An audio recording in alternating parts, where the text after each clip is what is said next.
प्रभा निर्विघ्नं कुरु मे देवा सर्वकार्येषु सर्वदा विनायकं गुरुं भानं ब्रह्मा विष्णु महेश्वरा सरस्वती प्रणम्यादो धर्मकामार्थसिद्धये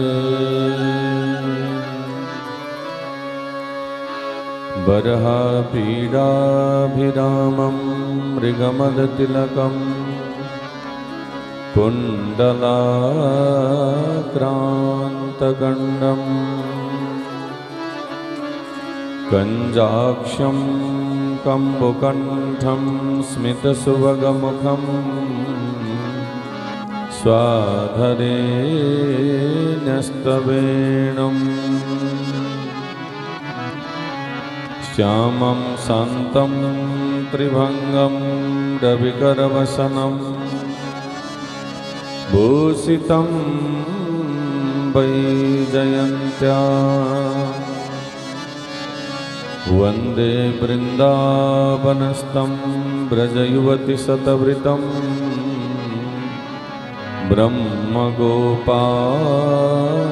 ब्रह्मगोपालवेशम् आनन्दमानन्दकरं प्रसन्नं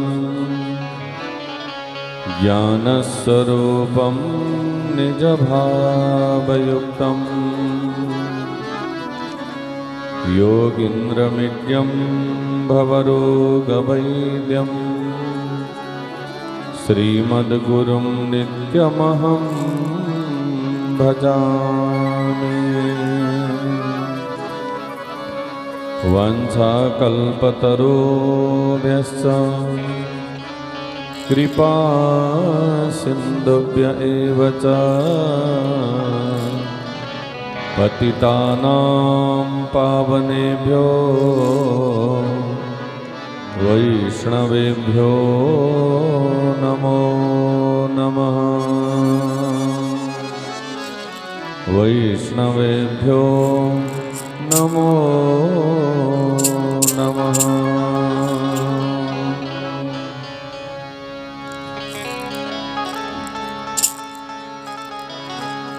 परम मंगलमय परात्पर अखिलेश्वर अकारण कारण करुणा वरुणालय भक्तवांछा कल्पतरु तड़िद्वित विनंदित पीतांबरधारी उन्हीं श्री हरि को प्रत्यक्ष वाङ्मय प्रतिस्वरूप श्रीमद्भागवत महापुराण उन्हीं परब्रह्म परमात्मा भगवान श्री हरि का असीम अनुकंपा द्वारा नहीं ये सप्ताह ज्ञान महायज्ञ अंतर्गत स्थापित पूजित संपूर्ण देवी देवता का चरण में सादर वंदना कर रही उन्हीं सर्वेश्वर प्रभु भागवत भगवान का चरण में सतत कोटि नमन कर रही व्यासासन आसीन गुरुदेव गणपति लगायत अन्य संपूर्ण भूदेव का चरण में नमन कर रही गलार कला का प्रतिभा संपन्न कलाकार बंधुहरों ये सप्ताह ज्ञान महायज्ञ को आयोजना गरेर हजुर हामी सबैलाई कृतार्थ बनाउन हुने प्रमुख आयोजक कर्ता परिवार कोइराला परिवार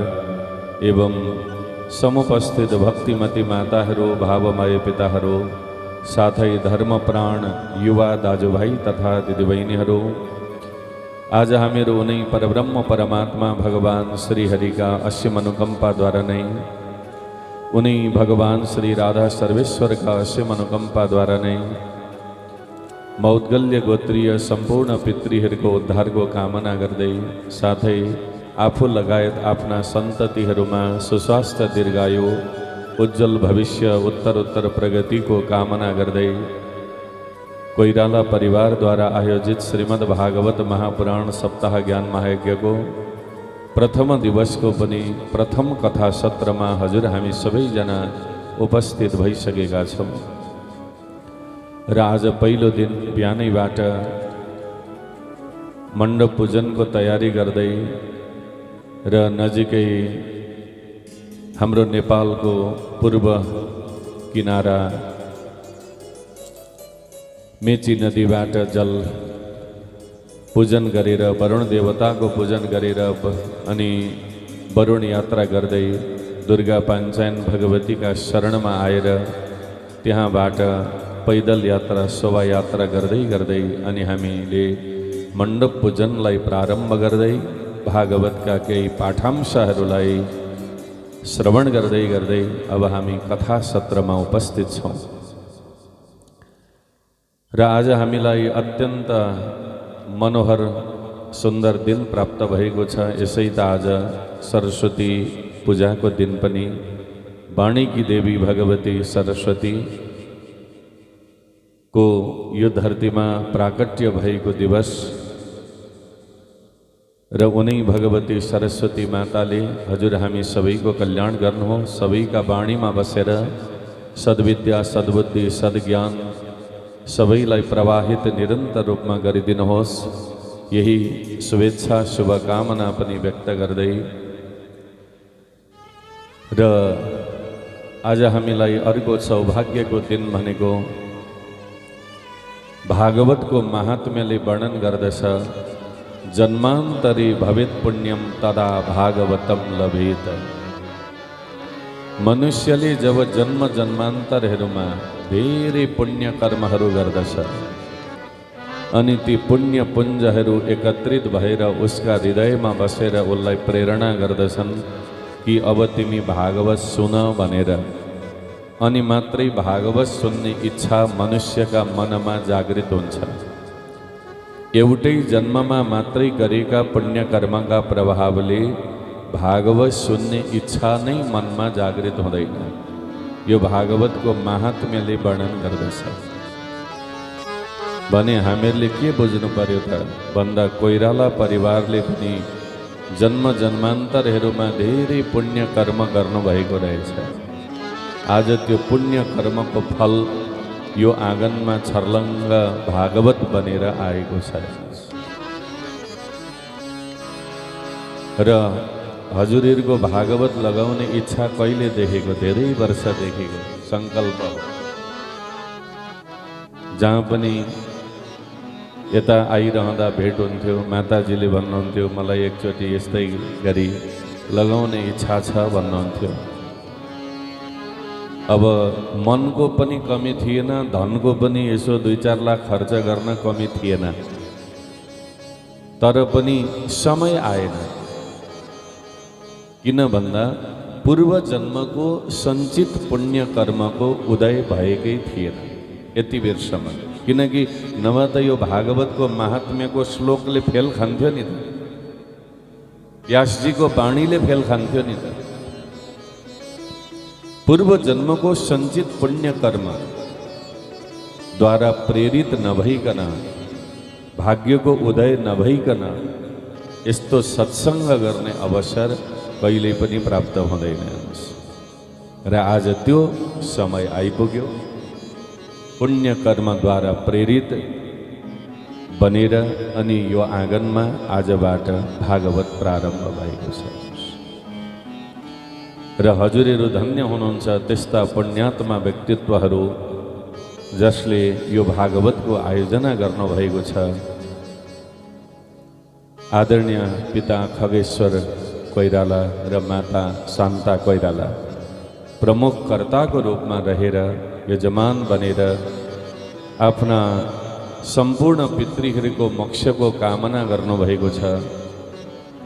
आफ्ना पूर्वजहरू जसले यो धरतीमा टेकाउनु भयो, आफूलाई जन्म दिनुभयो, हुर्काउनु भयो, बढाउनु भयो, सक्षम बनाउनु भयो र यो धरती छोडेर जानुभयो, त्यस्ता आफ्ना सम्पूर्ण मौद्गल्य गोत्रीय पितृहरू, पितृ पितामह प्रपितामह ओदराज हरिप्रसाद दाताराम र माता खिलकुमारी कृष्णकुमारी सपत्न माताहरू कृष्णकुमारी बसो अनि पितामही कृष्णमाया रुद्रमाया र प्रपितामही विष्णुमाया आदित्य विष्णुमाया लगायत सम्पूर्ण ज्ञात अज्ञात पितृहरू र कौडिन्य गोत्रीय माता महादी नन्दीकेश्वर विष्णुकुमारी षडानन्द सावित्रा देवी हुनुहुन्छ र युद्धधरा नाम गरिएकी र त्यसै गरी वृद्ध प्रमाता मह विद्यापति र धर्मादेवी हुनुहुन्छ र सम्पूर्ण मौद्गल्य गोत्रीय कनिष्ठ पिता आदि हुनुहुन्छ।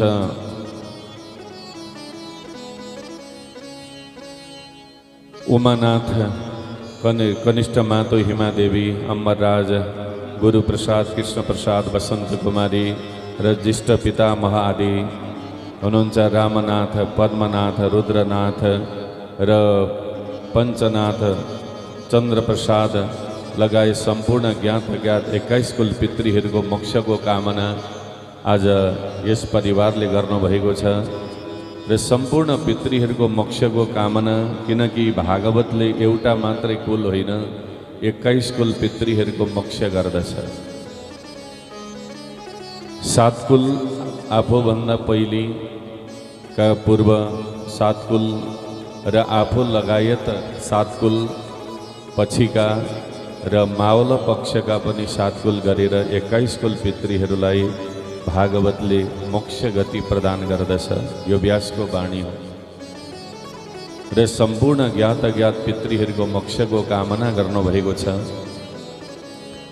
र हजुरहरू धन्य हुनुहुन्छ जुन पितृहरूको स्मरण गर्दै उहाँहरूले गरेको दिएको बोलेका कुराहरूलाई स्मरण गर्दै र उहाँहरूको दिव्य गतिको कामना गर्दै हजुरहरूले जुन आयोजना गर्नुभएको छ यो अत्यन्त सराहनीय, अत्यन्त उत्तम कर्म रहेको छ र हजुरहरूले गर्नुभयो र हजुरहरूका सन्ततिहरूलाई एउटा उदाहरण पनि पेश गर्नुभएको छ। जन्म लिएर हुर्कने, बढ्ने, पढ्ने, लेख्ने, कमाउने, खाने र मरेर जाने मात्रै होइन, मानव जीवन पाएपछि अरू पनि केही गर्नुपर्दो रहेछ भन्ने कुराको ज्ञान पनि सबैलाई यो ज्ञानको प्रवाह पनि छर्नु भएको छ।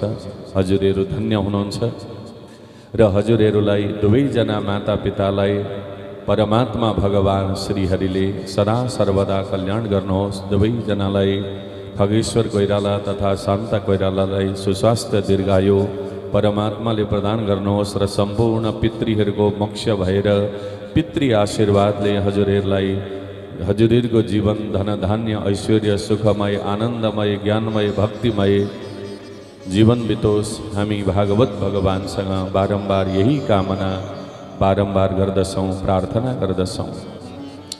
त्यसै गरी उहाँहरूकै छोरा बुहारीहरू हुनुहुन्छ, बडा ज्ञानी ध्यानी छोरा बुहारीहरू, किनकि माता पिताको इच्छालाई आज सहर्ष स्वीकार गरेर आफ्नो कार्य व्यस्तताको बावजुद पनि आएर बसेर जुन हैमा हाँस्टे गर्नुभएको छ, त्यसैले यस्ता छोरा बुहारीहरू पनि महान हुनुहुन्छ।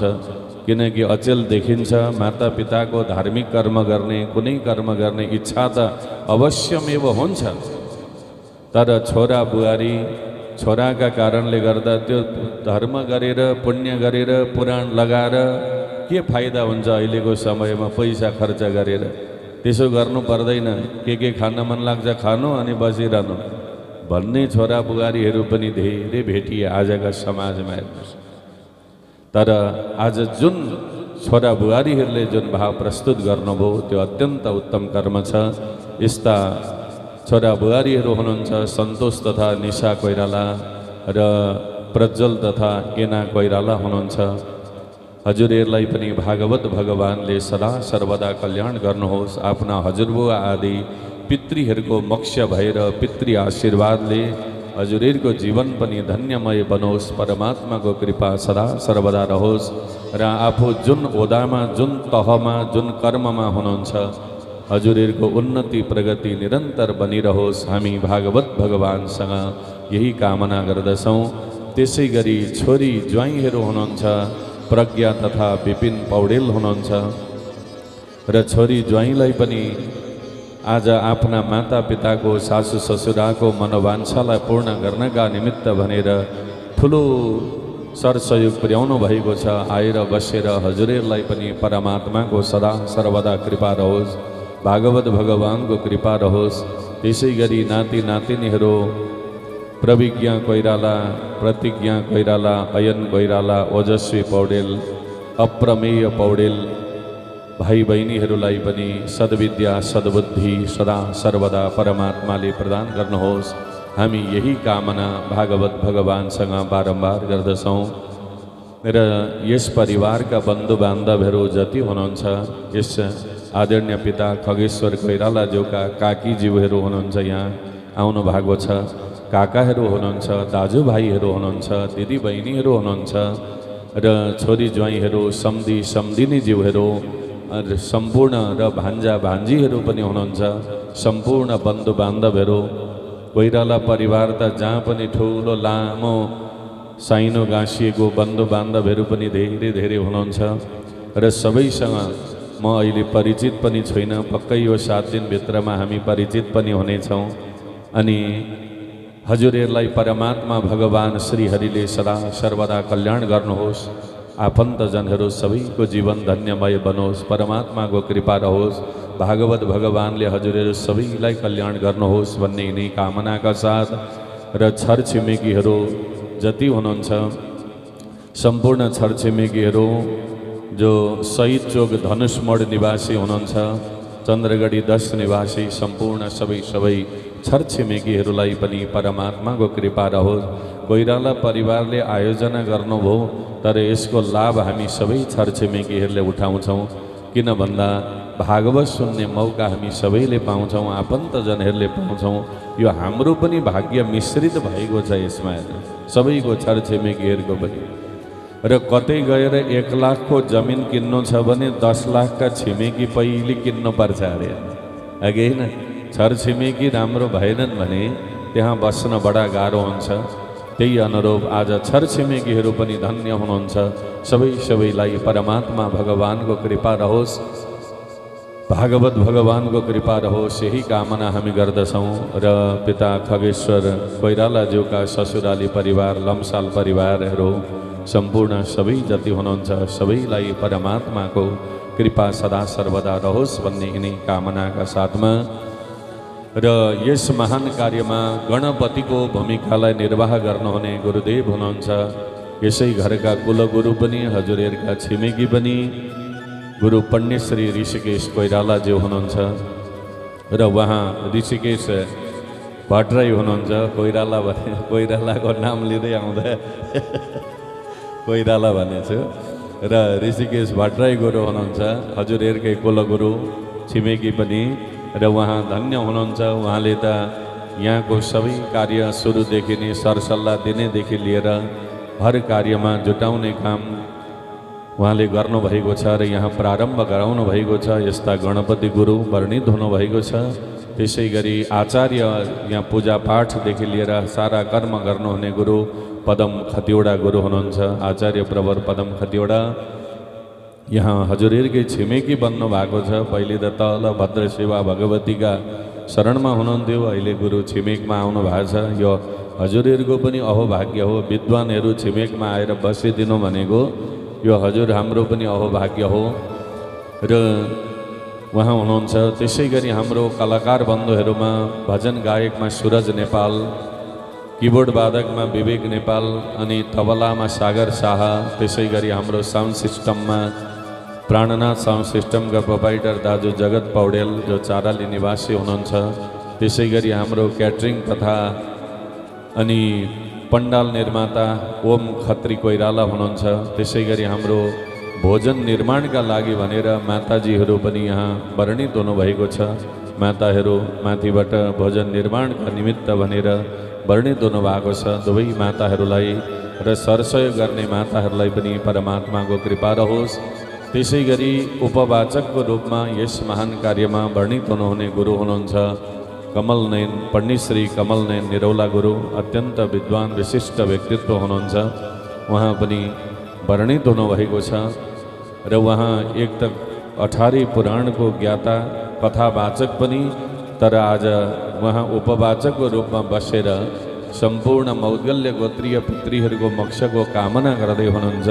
यो हजुर हाम्रो पनि अहोभाग्य हो यस्ता विद्वान गुरुलाई प्राप्त गर्नु र सम्पूर्ण सबैजनालाई परमात्माको कृपा रहोस् भन्ने यिनै कामनाका साथमा अब हामी श्रीमद् भागवत महापुराणको कथा रसतर्फ अब उन्मुख बन्नेछौँ, किनकि हाम्रो समय पनि धेरै अगाडि बढिसकेको छ र सबैलाई भागवत भगवानले कल्याण गर्नुहोस् र म विघ्नहर्ता भगवान श्री गणेश सम्पूर्ण देवी देवताहरू र मौद्गल्य गोत्रका कोइराला परिवारका कुल देवता इष्ट देवता सम्पूर्ण सबैसँग प्रार्थना गर्दछौ कि यो 7 दिनको यो 8 दिनको हाम्रो यात्रा कुनै पनि विघ्न बाधा नआइकन निर्विघ्नतया पूर्णाहुति समक्ष पुग्न सकौँ भन्ने कामना गर्दै प्रार्थना गर्दै, किनकि हामी सबैजना गुरु परिवार अनि कर्ता परिवार आफन्तजनहरू सबैको हाम्रो मन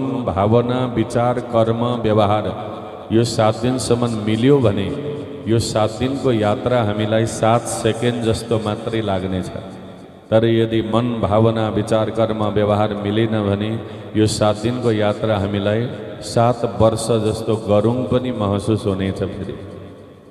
त्यसैले उनी विघ्नहर्ता भगवान श्री गणेशसँग उनी परमात्मासँग बारम्बार प्रार्थना गर्दछौ कि हामीलाई यो 7-8 दिनको यात्रा 7 सेकेन्ड जस्तो मात्रै लागोस् भन्ने यिनै कामना गर्दै प्रार्थना गर्दै आउनुहोस् अब हामी श्रीमद् भागवत महापुराणको कथामा प्रवेश गरौँ। भन्नुहोस् विघ्नहर्ता श्री गणेश भगवान को जय हो। श्रीमद् भागवत महापुराण को जय हो। सप्ताह ज्ञान महायज्ञ को जय हो। आयोजक कोइराला परिवार को जय हो। संपूर्ण उपस्थित भक्तहरू को जय हो। आज का आनंद को जय हो। मौद्गल्य गोत्रीय संपूर्ण पितृहरू को उद्धार हो। जय जय श्री राधेश्याम। हर हर हर महादेव शंभो।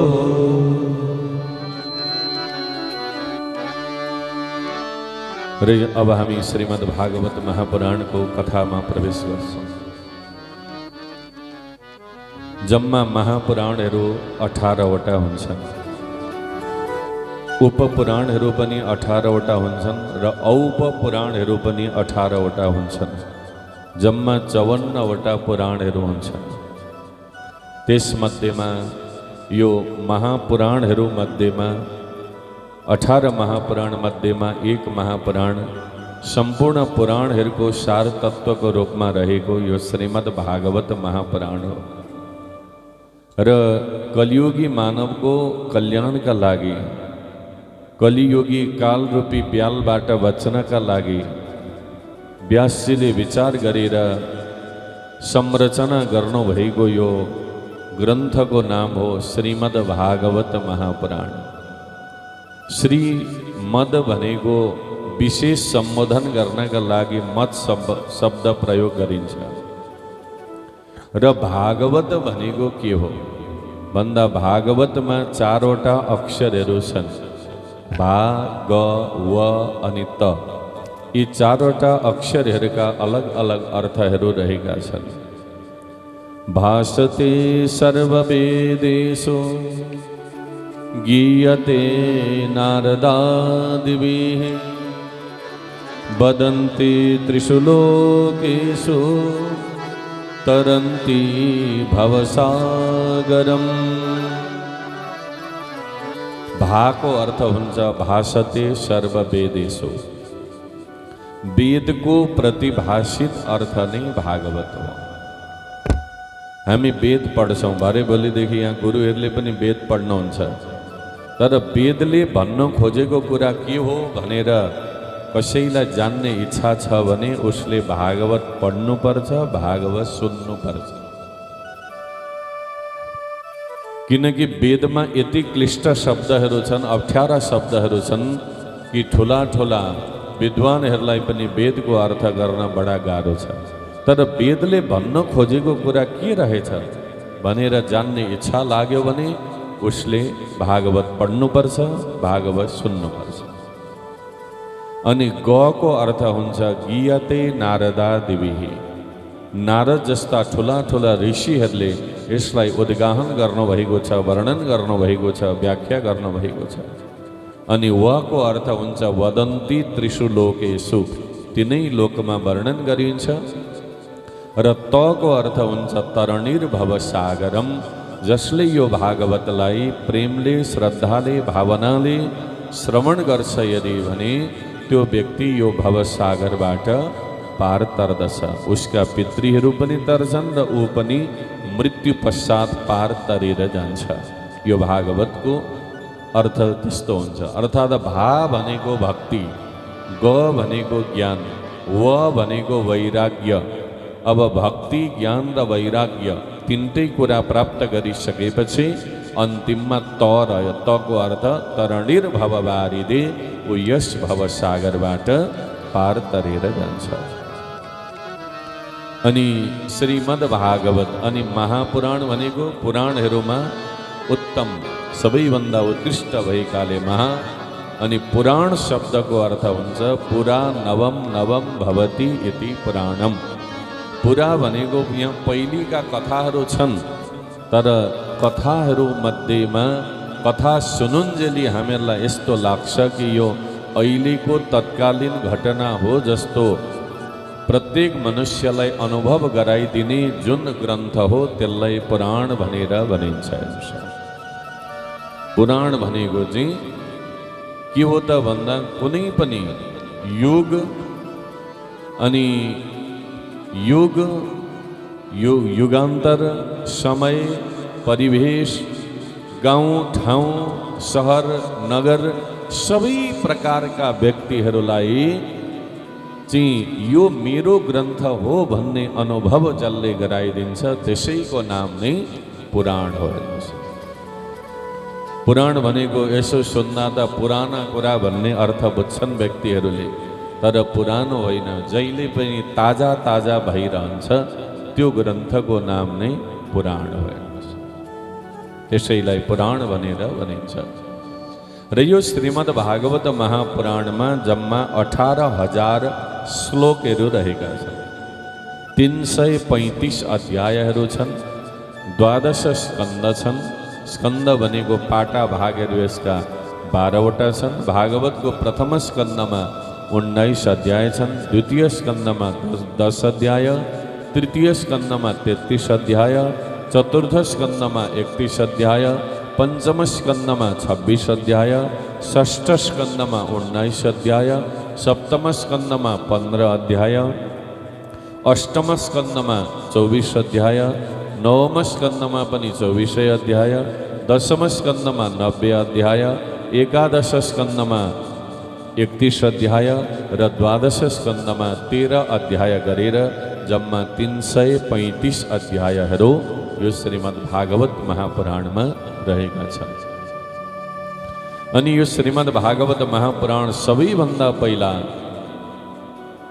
चाहिँ भगवान नारायणले ब्रह्माजीलाई सुनाउनु भएको चतुश्लोकी भागवतको रूपमा। पहिला 4 श्लोक मात्रै थियो भागवत। त्यो 4 श्लोक भागवत पहिलोचोटि भगवान नारायणले ब्रह्माजीलाई सुनाउनु भयो र ब्रह्माजीले आफ्ना पुत्र नारदजीलाई सुनाउनु भयो, नारदजीले व्यासजीलाई सुनाउनु भयो र व्यासजीले त्यो 4 श्लोक भागवतलाई व्याख्या गरेर अर्थ गरेर 18,000 श्लोकमा परिणत गरिदियो। नारदजीले आएर त्यो चतुश्लोकी भागवतको ज्ञान दिइसकेपछि अनि व्यासजीले भगवानको चरणारविन्दको ध्यान गरेर बस्नुभयो। बसिसकेपछि ती 4 श्लोकका अर्थहरू, अब त्यसको त गूढ अर्थहरू हुन्छन्, त्यो गूढ अर्थ कलियुगी मानवले बुझ्दैनन्, उनीहरूलाई गाह्रो छ बुझ्न भन्नका खातिर हामी जस्ता कलियुगी मानवको कल्याणका लागि भनेर व्यासजीले ती 4 श्लोकको व्याख्या गर्नुभयो समाधिको माध्यमद्वारा र आँखा बन्द गरेर बस्नुहुन्थ्यो र ती 4 श्लोकका अर्थहरू, श्लोकहरू व्यासजीका हृदयमा अवतरित हुन्थे। व्यासजीले वाणी प्रस्फुटित गर्नुहुन्थ्यो, श्लोकहरू उच्चारण गर्नुहुन्थ्यो अनि नजिकै गणेशजीले बसेर भागवतलाई लेख्नुभएको हुन्छ। गणेशजीले लेख्ने काम गणपतिले, गणेशजीले गर्नुभयो, व्यासजीले मुखारविन्दबाट प्रस्फुटित गर्नुभयो र त्यसरी भागवत अनि 4 श्लोकको व्याख्या गरेर व्यासजीले 18,000 श्लोकमा परिणत गरिदिनु भयो। व्यासजी भनेको रचनाकार होइन, व्याख्याकार मात्रै भयो। उहाँले व्याख्या गर्नुभयो। अरू 17 महापुराणहरूको रचना व्यासजीले गर्नुभयो, तर भागवतको रचना व्यासजीले गरे होइन। रचनाकार भनेको भगवान नारायण हो, व्यास भनेको व्याख्याकार मात्रै हो। त्यसरी हामीले बुझ्न जरुरी छ। तर हामीले के बुझ्छौँ भन्दा चाहिँ रचना पनि व्यासजीले नै गरेको हो भागवत भन्छौँ हामी, तर त्यस्तो होइन। त्यसरी भागवत प्रारम्भ भएको। अनि त्यस पश्चात व्यासजी महामुनिले 18,000 श्लोकमा परिणत गरिदिइसकेपछि आफ्ना पुत्र शुकदेवजीलाई पढाउनुहुन्छ व्यासजीले त्यो भागवत। अनि शुकदेवजीले राजा परीक्षितलाई गङ्गा नदीका किनारमा त्यही भागवत सुनाउनुहुन्छ। अनि गङ्गाका किनारमा सुनाउँदा सुत पौराणिक नाम गरिएका एकजना ऋषिले पनि सुन्नुहुन्छ। तिनै सुतजीले नैमिषारण्य क्षेत्रमा 88,000 ऋषिहरूलाई त्यही भागवत सुनाउनुहुन्छ। अनि तिनै 88,000 ऋषिहरूले पनि आफ्ना शिष्यहरूलाई सुनाउनु भयो, पढाउनु भयो भागवत। र ती शिष्यले पनि गुरु बनेर अनि पढाउनु भयो। र गर्दै गर्दै गर्दै गर्दै आज यो नेपालमा झापा जिल्ला भद्रपुर नगरपालिका 10 अवस्थित सही चोक होइन, हनुमान चोक नजिकै कोइराला परिवारका घरका आँगनमा पनि भागवत सुरु भएको छ। यो भगवान नारायणबाट सुरु भएर यहाँसम्म आएको ग्रन्थ सनातन ग्रन्थ हो श्रीमद् भागवत महापुराण भनेको। सनातन भनेको कहिले पनि नसकिने ग्रन्थ जसलाई सनातन भनेर भनिन्छ त्यो श्रीमद् भागवत महापुराण हो। र यो भागवतलाई प्रारम्भ गर्नु पूर्व व्यासजीले यहाँ मङ्गलाचरण गर्नुभएको छ। तर व्यासजीको मङ्गलाचरण बडा अचम्म तरिकाको छ। किन भन्दा हामी त मङ्गलाचरण गर्दा, मङ्गलाचरण भनेको के हो भन्दा मङ्गलम आचरणम यस्य स मङ्गलाचरणम। मङ्गलमय भगवानको स्मरण गरेर कुनै पनि कार्यलाई प्रारम्भ गर्नु नै मङ्गलाचरण हो। मङ्गलको कामना गर्नु, सत्कर्मको सदिच्छाको कामना गर्नु नै मङ्गलाचरण हो। र मङ्गलाचरण गर्दा हामी त देवी देवताको नाम लिन्छौँ, कसैले गणेशजीको नाम लिन्छौँ, कसैले शिवजीको, कसैले लक्ष्मी नारायणको, कसैले सीतारामको होइन, कसैले राधाकृष्णको, कसैले बुद्धको नाम लिन्छौँ होला। हाम्रो इष्ट देवता जो छ उसको नाम लिएर हामी कार्य प्रारम्भ गर्छौँ। तर व्यासजीले यहाँ मङ्गलाचरण गर्दा कुनै पनि देवी देवताको नामै नलिकन मङ्गलाचरण गर्नुभयो। यो भागवतको विशेषता भनेको त्यो छ। व्यासजीले के भनेर मङ्गलाचरण गर्नुभयो भन्दा सत्यम परम धीमहि, म सत्यलाई प्रणाम गरेर भागवत प्रारम्भ गर्छु भन्नु। अब सत्यलाई प्रणाम गर्नुभयो व्यासजीले। सत्य के हो भन्दा कालत्रयेपि तिष्ठति इति सत्, जो भूत भविष्य र वर्तमान तिनटै अवस्थामा जो एक समान रहन्छ। पहिले पनि थियो, आज पनि छ र भोलि पनि रहिरहन्छ। जो कहिले पनि सकिँदैन, जो त्रिकालावादी छ उसैलाई सत् अर्थात् सत्य भनेर भनिन्छ। सत्य त्यो हो जो कहिले पनि विनाश हुँदैन। पहिले पनि हामी नरहँदा पनि हिजो थियो, आज हामी हुँदा पनि छ र भोलि हामी नरहँदा पनि त्यो चिज छँदैछ। त्यसैलाई के भनिन्छ? सत्य भनेर भनिन्छ। र संसारमा सत्य भनेको केवल भगवान हो, हामी होइनौँ। हामी त हिजो थियौँ न, आज छौँ, भोलि रहँदैनौँ न। त्यसैले हामी सत्य होइन। संसारमा दृश्यमान जगत यो जति जे छ त्यो सबै सत्य होइन त छ। सत्य केवल भगवान हो। अब रामका भक्तका लागि रामै सत्य हो, कृष्णका भक्तका लागि कृष्णै सत्य हो, शिवका भक्तका लागि शिव सत्य, दुर्गाका भक्तका लागि दुर्गा सत्य, किनकि सत्य त परमात्मा हुनुहुन्छ। प्रकृति र पुरुष परमात्मा भगवान र भगवती सत्य स्वरूप हुनुहुन्छ।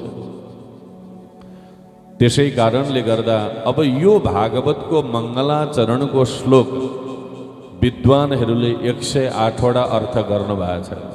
किनकि जुनै देवी देवताप्रति पनि यो श्लोकलाई घटाउन सकिन्छ।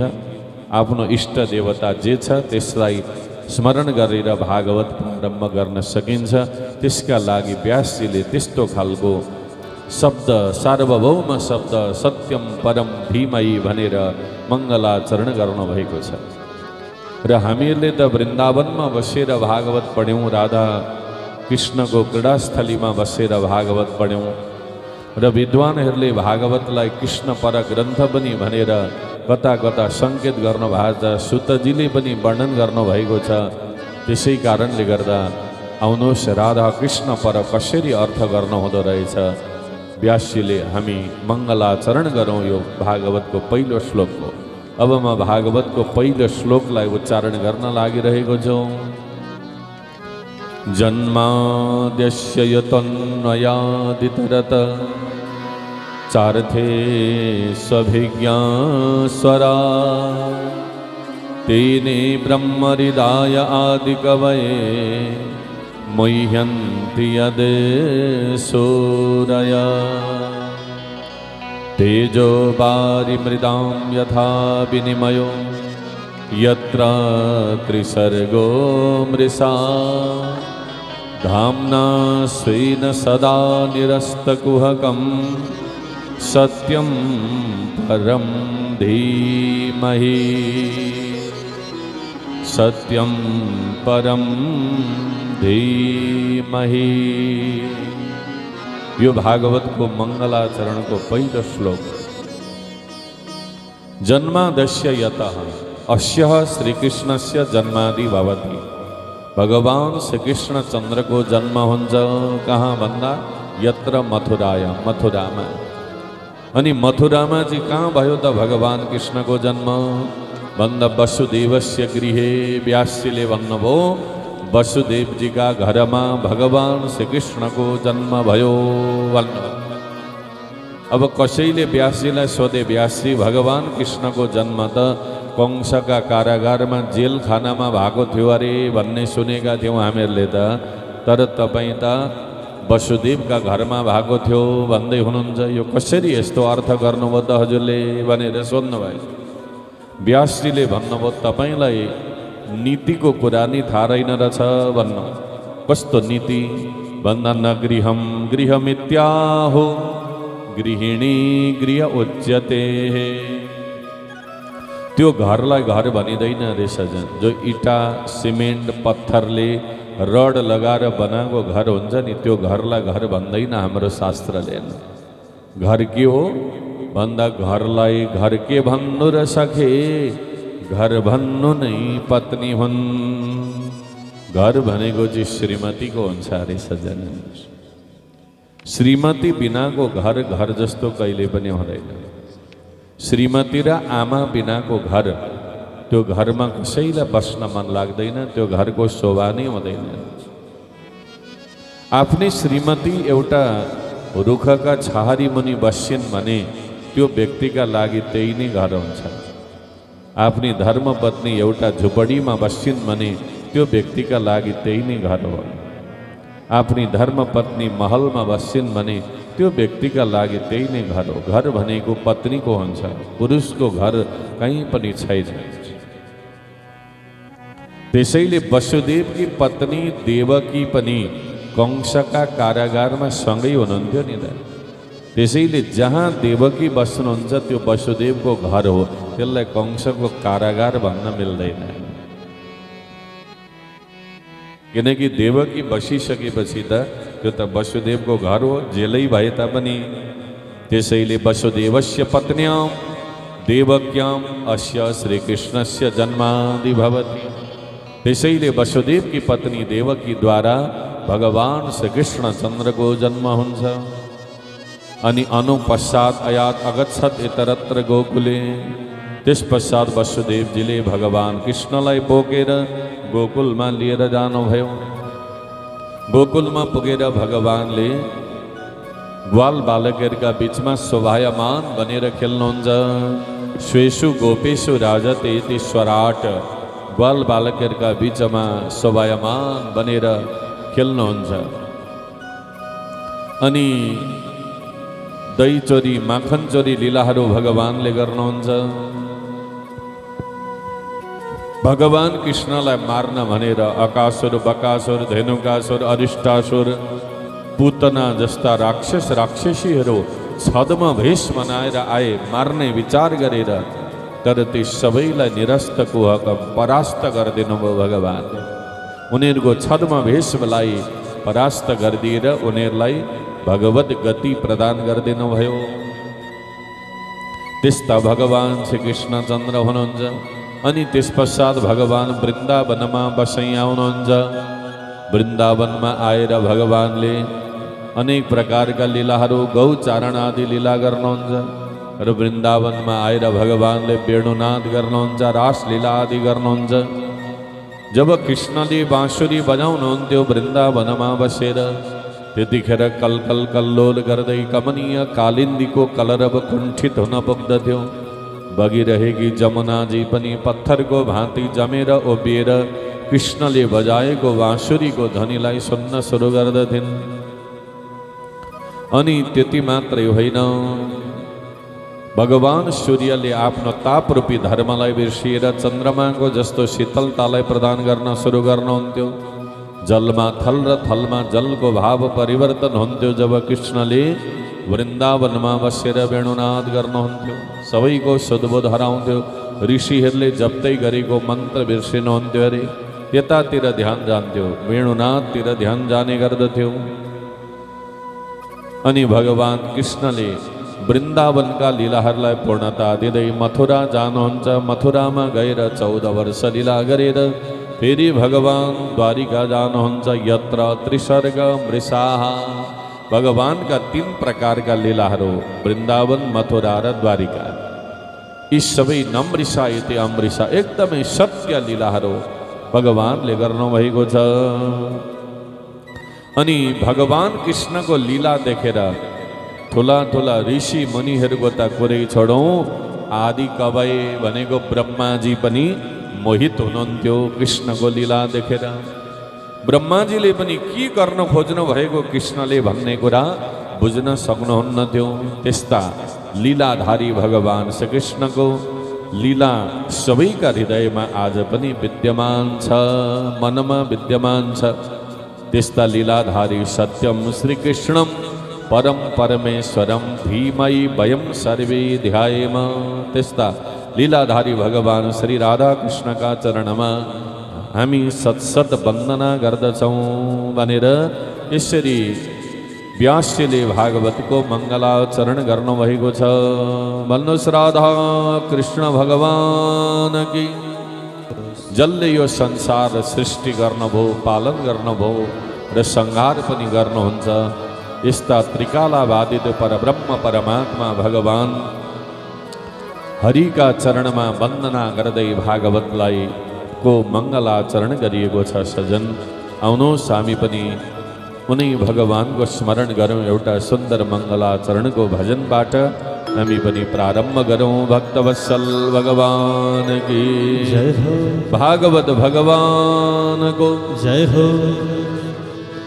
सीताराम वंदना, राधे श्याम वंदना, अंजन को नंदन लाई बार बार वंदना।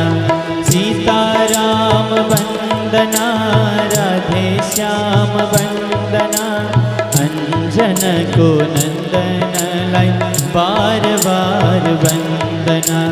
अंजन को नंदन लाई बार बार वंदना।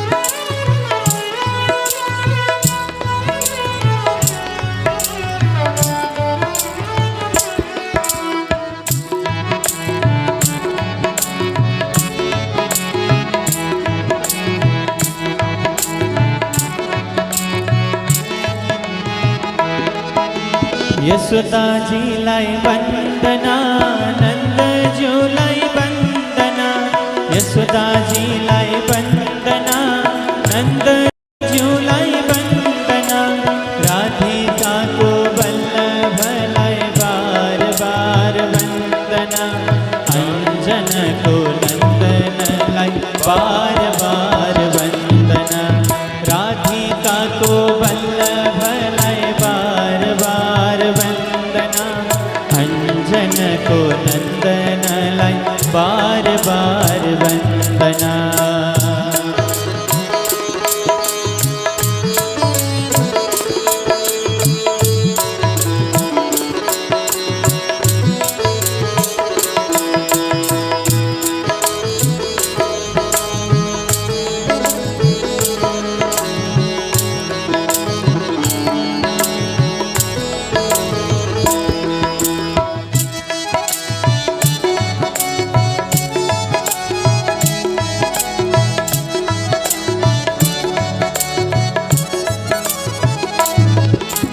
भागवत को वंदना व्यास जी लाई वंदना भागवत को वंदना व्यास जी लाई वंदना व्यास पुत्र सुखदेव लाई बार बार वंदना व्यास पुत्र सुखदेव लाई बार बार वंदना अंजन को नंदन लाई बार बार वंदना अंजन को नंदन लाई बार बार वंदना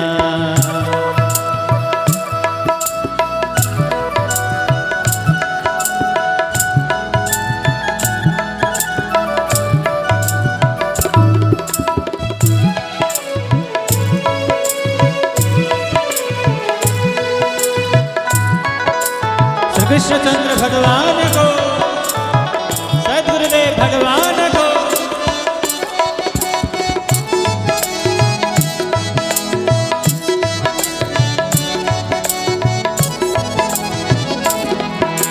गौ माता लाई वंदना गोपिनी लाई वंदना गौ माता लाई वंदना गोपिनी लाई वंदना वृंदावन का कृष्ण जी लाई बार बार वंदना वृंदावन का कृष्ण जी लाई बार बार वंदना अंजन को नंदन लाई बार बार वंदना अंजन को नंदन लाई बार बार वंदना सीताराम वंदना राधे श्याम वंदना सीताराम वंदना राधे श्याम वंदना अंजन को नंदन लाई बार बार वंदना अंजन को नंदन लाई बार बार वंदना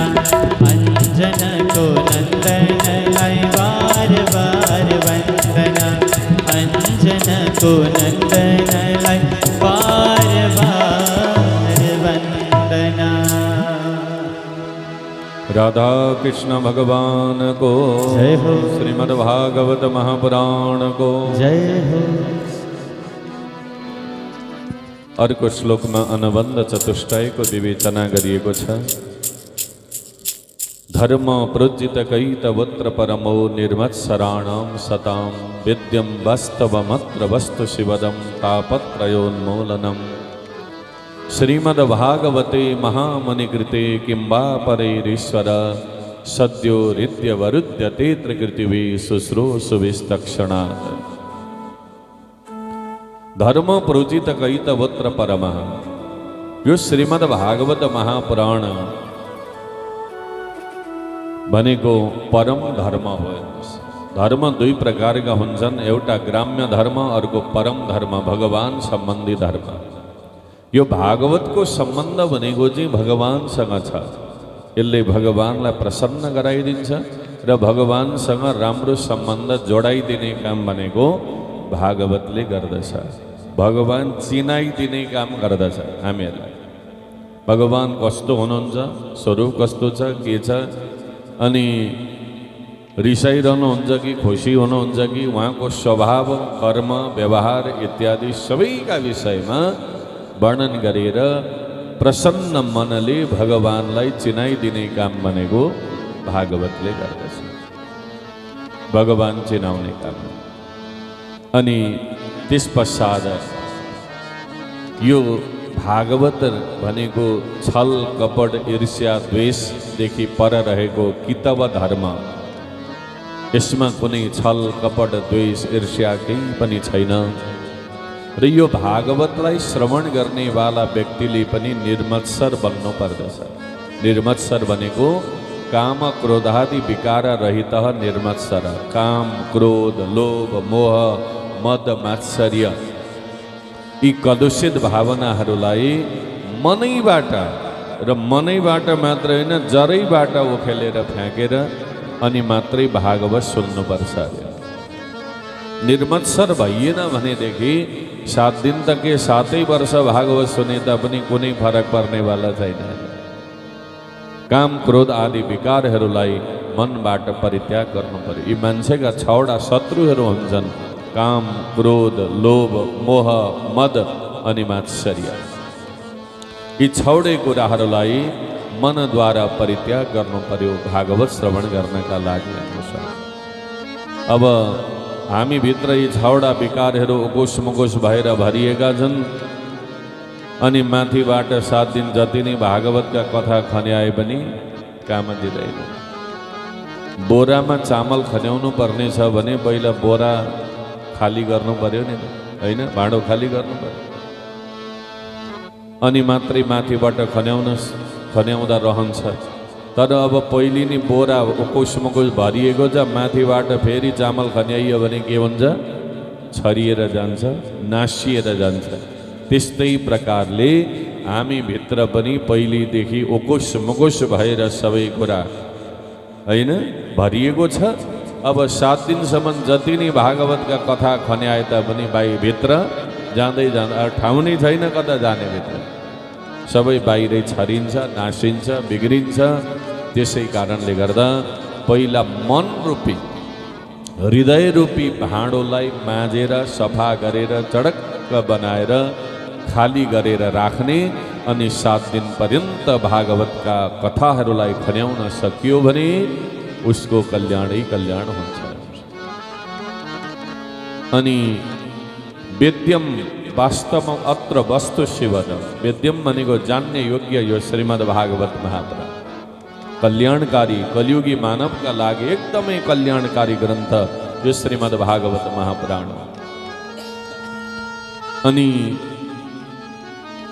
शिवदम कल्याणकारी ग्रन्थ भनेर वर्णन गरिएको छ।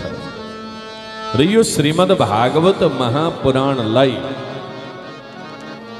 कसले प्रारम्भ गर्यो भन्दा महामुनि कृते। महामुनि भनेको नारायणेन कृते। भगवान नारायणबाट सुरु भएर यहाँसम्म आएको ग्रन्थ यो श्रीमद् भागवत महापुराण।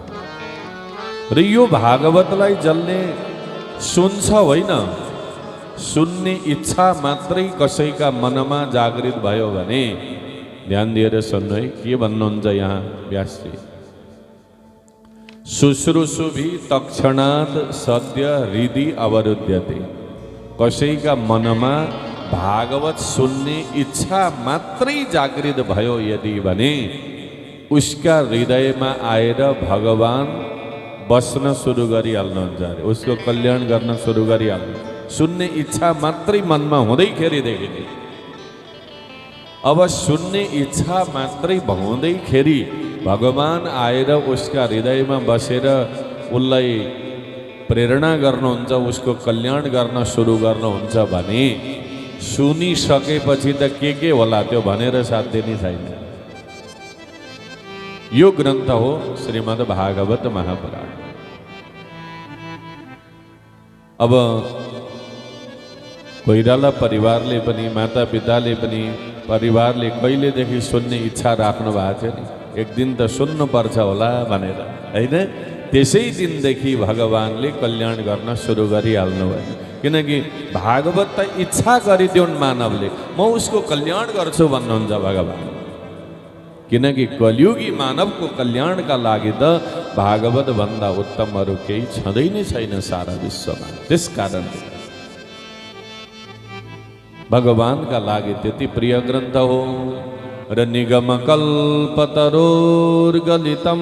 फलम सुखमुखादमृतद्रवसंयुतं पिबत भागवतं रसमालयं मुहुरहो रसिका भुवि भावुकाः। निगम भनेको वेद, वेद रूपी वृक्षमा फलेको मीठो फल श्रीमद् भागवत महापुराण रूपी फल हो।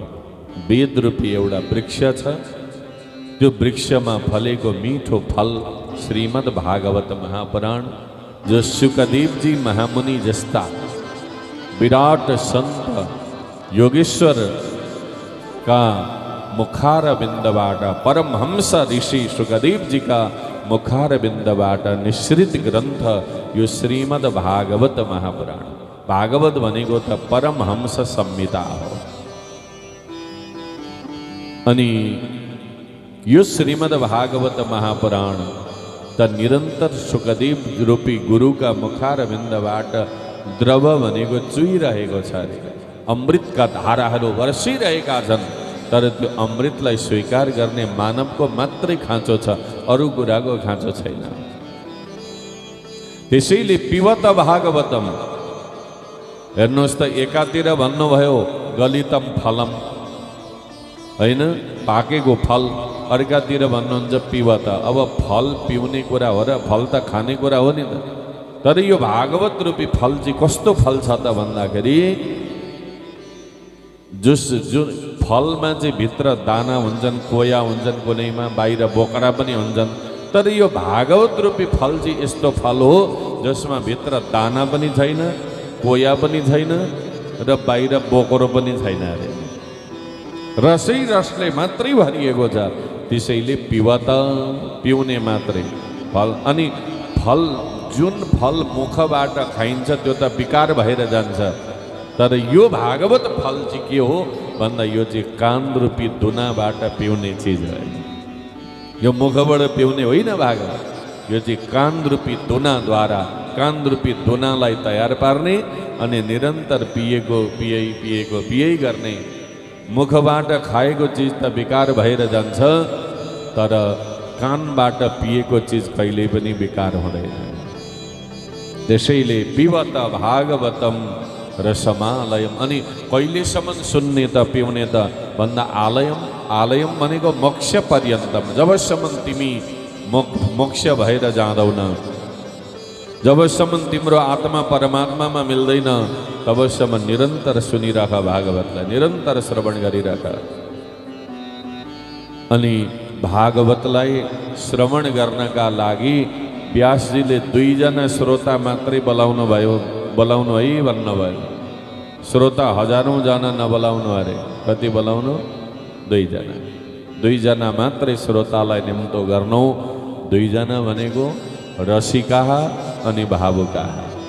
रसिका भनेको जसमा भक्ति छ, भक्ति रूपी रस छ, भगवानमा प्रेम छ, अनि जसमा श्रद्धा छ, विश्वास छ, आस्था छ, ती 2 जनालाई मात्रै बोलाउनु। श्रद्धा पनि छैन र भक्ति पनि छैन भने त्यस्ता व्यक्तिहरूलाई भागवत सुन्न कहिले पनि नबोलाउनु। अब हामीहरू हजारौं जना श्रोता भए तापनि 2 जना भित्रै पर्छौँ। हामी 2 जनैमा परिन्छ। 2 जना भन्दैमा हामी त धेर पो भयौँ कि जस्तो लाग्यो होला हजुरहरूलाई। बा 2 जना खगेश्वर कोइराला र शान्ताले मात्रै बसेर सुन्ने हो कि भन्ने लाग्यो होला हजुरहरूलाई, होइन?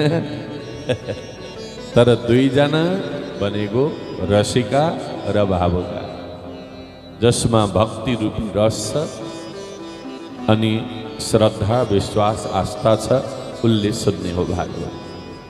अब श्रद्धा, विश्वास, आस्था नभइकन त भागवत लगाउनै मन लाग्दैन, अनि लगाइहाल्यो भने सुन्न मन लाग्दैन। अनि कसैकामा निम्तो पुगिहाल्यो भने पनि त्यहाँ जानै मन लाग्दैन, गएर पण्डालमा बस्नै मन लाग्दैन। हामीहरूलाई कथा सुन्न मन लाग्यो भने हामी भित्र पनि दुईटामा एउटा छ भन्ने कुरा बुझ्नु पर्यो। हजारौं श्रोता भए तापनि हामी दुईजना भित्रै पर्छौँ। दुईजना भन्दा अलग कोही पनि छैन। या त भक्ति छ या त श्रद्धा छ, विश्वास छ। यो दुईटामा एउटा नभइकन त कसैले भागवत लगाउँदै लगाउँदैन, आउँदै आउँदैन, सुन्दै सुन्दैन।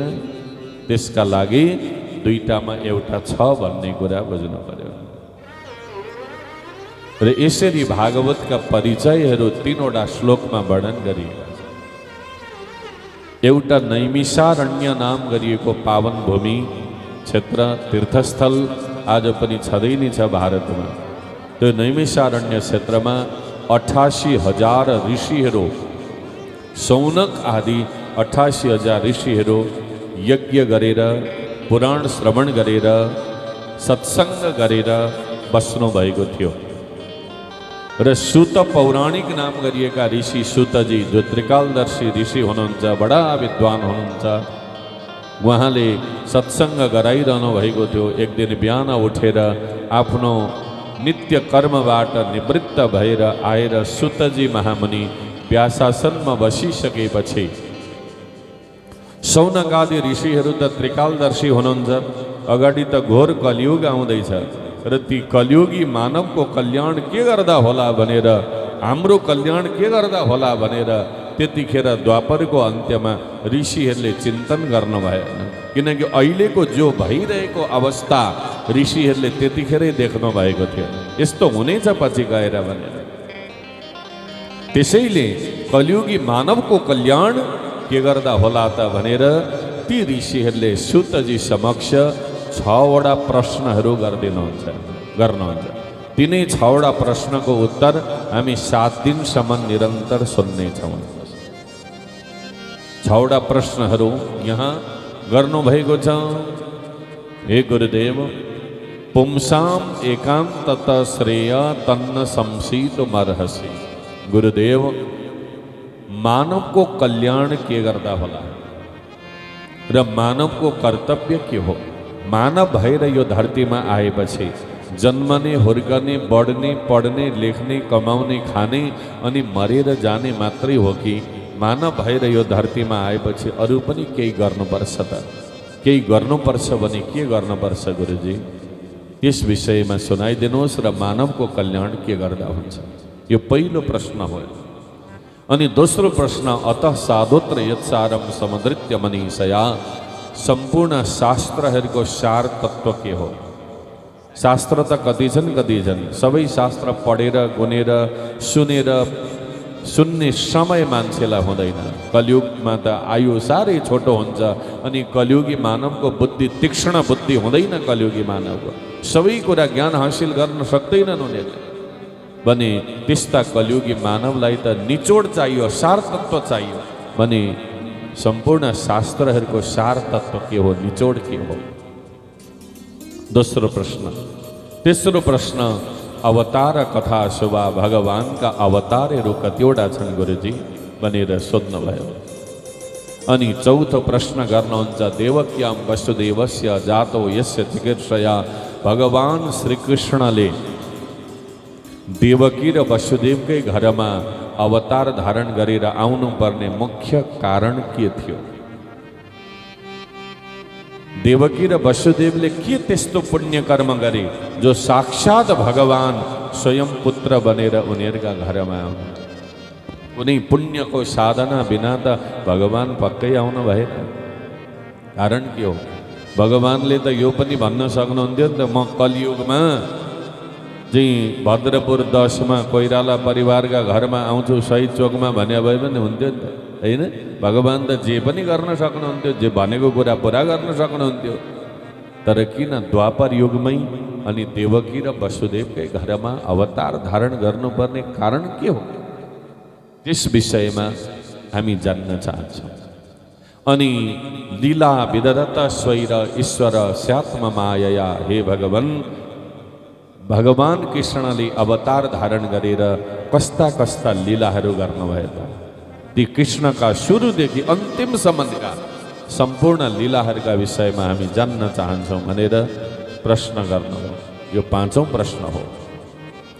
अनि 6औं प्रश्न गर्नुहुन्छ, ब्रूहि योगेश्वरे कृष्णे ब्रह्मण्ये धर्मवर्मणि समकाष्टामधुनोपेते धर्मकं शरणं गतः। गुरुदेव भगवान कृष्णले अवतार धारण गरेर 125 वर्षसम्म लीला गरेर अनि आफ्नो गोलोक धाम गइसकेपछि धर्म कसका शरणमा गयो त? के गर्दा धर्म हुन्छ? धर्मको परिभाषा के हो? धर्म चाहिँ कहाँ गएर बसेको छ? के गर्दा धर्म हुन्छ त? हामी धर्म गर्ने भन्छौँ, तर धर्म के गर्दा चाहिँ धर्म हुन्छ? धर्म पनि त यसो गर्दा चाहिँ हुन्छ भन्ने त होला नि त। धर्मको परिभाषा के हो? त्यस विषयमा प्रश्न गर्नुभयो। यी 6वटा प्रश्नहरू मुख्य प्रश्न, अरू बीचबीचमा उपप्रश्नहरू हुन्छन्, तर मुख्य प्रश्न भनेका यिनै 6वटा प्रश्न हुन् र यिनै 6वटा प्रश्नको उत्तर हामी 7 दिनसम्म निरन्तर रूपमा सुन्नेछौँ। र यहाँ आएर पहिलो अध्यायको कथा पूर्ण हुन्छ। पहिलो अध्याय प्रथम स्कन्धको पहिलो अध्याय पूर्ण हुन्छ। अब अगाडि दोस्रो अध्याय प्रारम्भ हुन्छ र अब दोस्रो अध्यायमा सुतजीले प्रश्नका उत्तरहरू दिनुहुन्छ र आजको कथा प्रसङ्गलाई हामी यहीँ विश्राम गर्छौँ र प्रश्नको उत्तर हामी भोलि हामी ठिक 11 बजेबाट पौने 11 बजेदेखि नै भोलि हाम्रो कथा प्रारम्भ हुन्छ। बिहानैबाट पूजन आदिका कार्यक्रमहरू हुन्छन् अनि भागवतको पाठ पारायण, त्यस पश्चात हामी कथालाई एक सत्र हामी 11 बजेदेखि 3 बजेसम्म हाम्रो कथाको समय दैनिक रूपमा रहने कुरा हजुरहरूलाई जानकारी गराउँदै र आजको कथा प्रसङ्गलाई हामी यहीँ विश्राम गर्दछौँ र भोलि अब आजै बेलुकाबाट हामी महात्म्य कथा प्रसङ्गलाई पनि प्रारम्भ गर्छौँ। आजैबाट बेलुका हामी भजन आदि कार्य गरेर छिटै 6:30 पौने 7 बजेबाट हामी महात्म्यको कथा प्रसङ्गलाई पनि आजैबाट केलाउने कुरा हजुरहरूलाई जानकारी गराउँदै आउनुहोस्। अब हामी एउटा छोटो नाम सङ्कीर्तन भजन श्रवण गरेर अनि हामी आरती गर्नेछौँ। आरती पुष्पाञ्जली गरेर टीका प्रसादलाई ग्रहण गर्दै हजुरहरू यथास्थानमा प्रस्थान गर्नुहुनेछ र सन्ध्याकाल ठिक 6:30 बजेमा हाम्रो आरती अनि महात्म्य भजन कीर्तनका कार्यक्रमहरूलाई लिएर उपस्थित हुने कुरा जानकारी गराउँदै मेरा वाणीहरूलाई उनी परमपुरुष परमात्मा भगवान श्रीहरि साथै मौद्गल्य गोत्रीय सम्पूर्ण पितृहरूका चरणमा समर्पण गर्दै विश्राम लिन चाहन्छु। हरे नमः श्रीहरि। भक्तवत्सल भगवान को जय हो। श्रीमद्भागवत महापुराण को जय हो। मौद्गल्य गोत्रीय सम्पूर्ण पितृहरूको उद्धार हो। बीत्यो जीवन यसैला है आएन प्रभु तिम्रो सम्झना।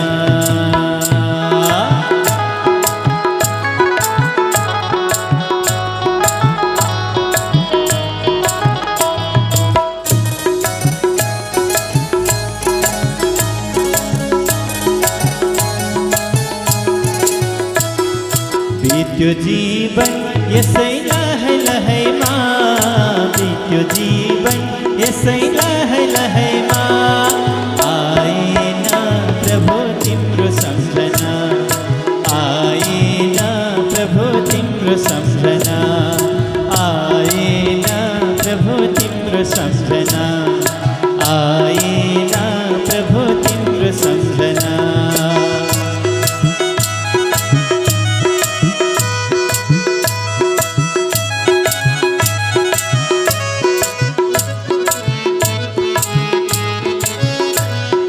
श्री कृष्णचंद्र भगवान को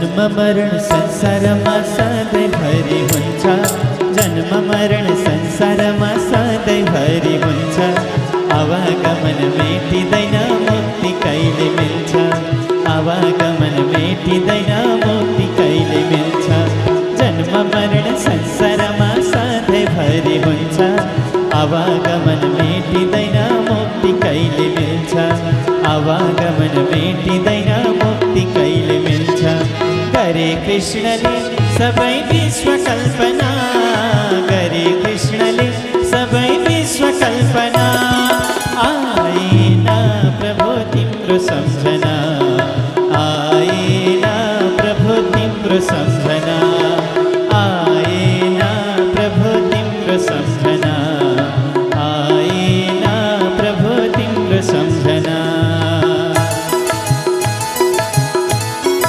राधे राधे